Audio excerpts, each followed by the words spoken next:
Why? Why what? Why'd you miss a test? I mean, I gave you a huge break back in April and just told you, just don't miss the test. Young lady, you are leaving me with no options. And I have a feeling that if you don't follow this, that I'm going to end up sending you for the maximum time. Ms. Johnson, let me ask you this. Do you want to go to jail? No. Okay, well, I didn't send it out. Young lady, you may address other people that way. You better check yourself before you're addressing me that way. Pause right here. This question is not rhetorical. When a judge asks this, it's a legal fork in the road. They're gauging attitude, accountability, and whether leniency is still even on the table. This is where defendants either de-escalate or completely tank their own case. And based on her tone so far, this is already going sideways. Thank you, Your Honor. Today is the date and time that was originally set for sentencing. I have received and reviewed the recommendation from probation with Ms. Johnson. She has not, we do acknowledge she has not completed the alcohol screening and assessment through Von Schwartz, and she did miss a test on July 1st. I did discuss this with her yesterday on the phone and advised her to go to community corrections as soon as possible to try to test.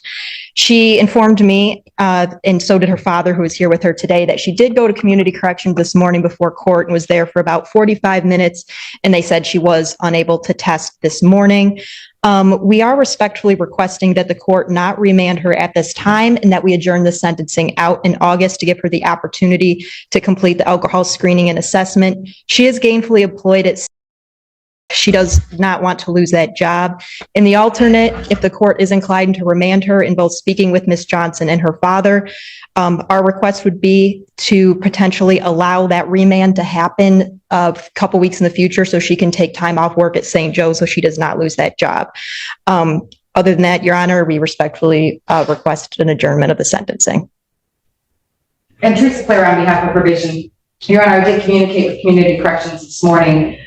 She did go over, and she wasn't scheduled to do a test today, so she did not test. She did do her download of her scram. I just confirmed with them that there was no violations on the scram. However, she had not reported to them after June 15th. So there was quite a bit of info that they had to download on that. So I do know that there was no violations on the scram.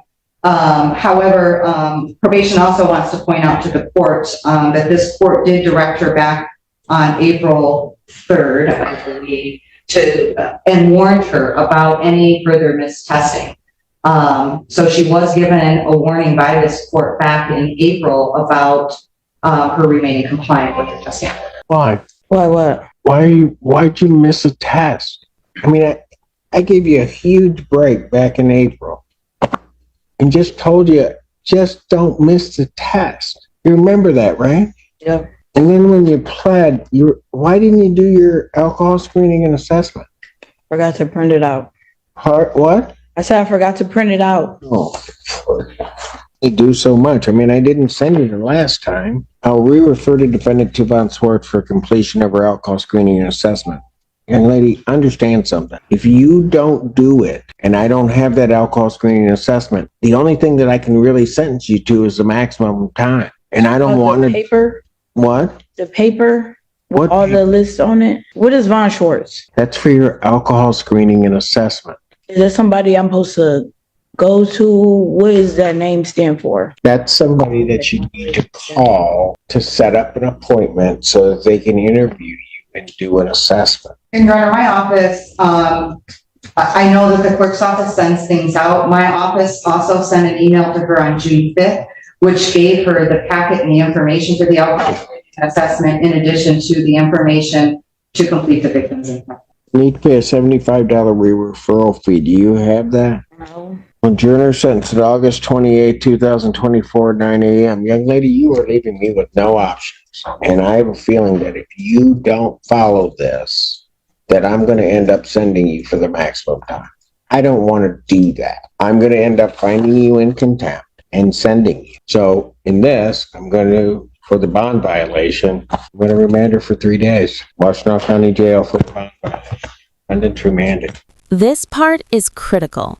Legally speaking, once a judge gives a clear warning on the record, Every violation after that stops being a mistake and starts being a choice. Courts call this willful noncompliance. Translation: your excuses lose all power.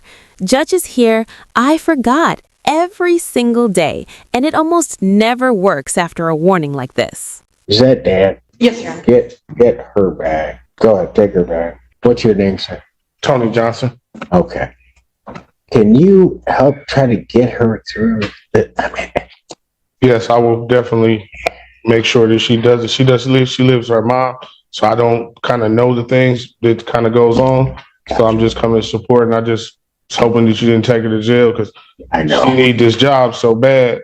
I know. And I trust me, I did not want to. Miss Polera, can you give to Dad the Von Swartz information and the victim's impact information so that he has it, so that I get where he is, so that he knows what she has to do.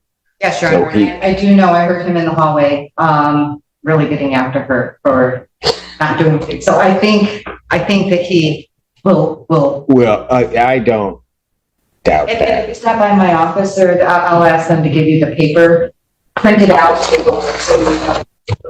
Is that in this It's building? right down the hallway. Okay. And so I'll tell them you're coming right down. And, Okay. I have the $75 for any fee or whatever that she might have needed to pay. I do have the money, so. Counsel approach with Miss Polera. Recalls the case of People versus Johnson. Didn't he just tell you to take your hands out of your pockets? Oh. Miss Johnson, let me ask you this. Do you want to go to jail? No. So I'm going to tell you what. The only reason I brought you back out and didn't have you sent down is you can thank that man right there, your dad. Because if he hadn't stood up and said something to me, I would not be letting you even thinking about letting you go. There is no reason in the world you haven't gotten this done. None. Do you hear me? Yes. When your dad found out that you didn't do this stuff, what did he say to you? He said, "They not playing with you. You should have been had it done. There's no reason that you shouldn't have had it done." And what, you don't think he was right to? So why didn't you have it done? Because I didn't check my email to have it printed out. When I got the call from her that I needed to have it done, I printed it out. I just need to send it out. I have the money order. It's literally in the car, in the envelope. I just need to mail it. So I technically do have it done. I just didn't send No, you don't technically have anything done. Okay, well, I didn't send it out. The young lady, you may address other people that way. You better check yourself before you're addressing me that way. I didn't get a chance to send it out. Because you know what? Your daddy's right about one thing. I'm not playing. Are we clear? Yes. Now tell me why I ought to give in to your father's wishes to let his daughter go. Because I have to go to work. And because what I did was minor, and I'll fill it out and send it out. You should let me go so that I can go to work so I don't lose my job. Were you thinking about that when you didn't mail the envelope? Did you think about all the bad stuff that could happen to you? Not really. If you lose your job, what are you going to do? I'm going to have to figure it out. Are you in school? I was. The summer school right now. Where? Pathways. Are you trying to get your high school education? Yes. How old are you? 20. Are you going to get a GED or a diploma? My diploma. I have to go back in August for like 2 months. And then what? I have to go back for 2 months, and that's it. And then you have your diploma. Dad, is there anything you want to say? Do everything in my power to make sure all this gets done. Father's prayer for his daughter. I'll tell you what, young lady. Miss Blair, a condition of her release once we get through this is that she gets her diploma. Your dad says he has the $75. I want that paid today. You have to pay your father back. Okay. Hear me? Dad, you'll promise me if I let her go that if she doesn't pay you back, you'll let me know? I'm going to cancel my remand. I'm going to give you a warning. I can be just as straight up as I can be with you. You mess anything up, even that man's not going to be able to save you. You hear me? Go with her dad. Dad, thank you. Thank you very much, Your Honor. And I do apologize. What was the adjourned sentencing date again? The adjourned sentencing date on this matter will be August 28th. Thank you very much, Your Honor. This is one of the rarest moments you'll ever see in court. A judge openly admitting that a third party, her father, saved her from jail.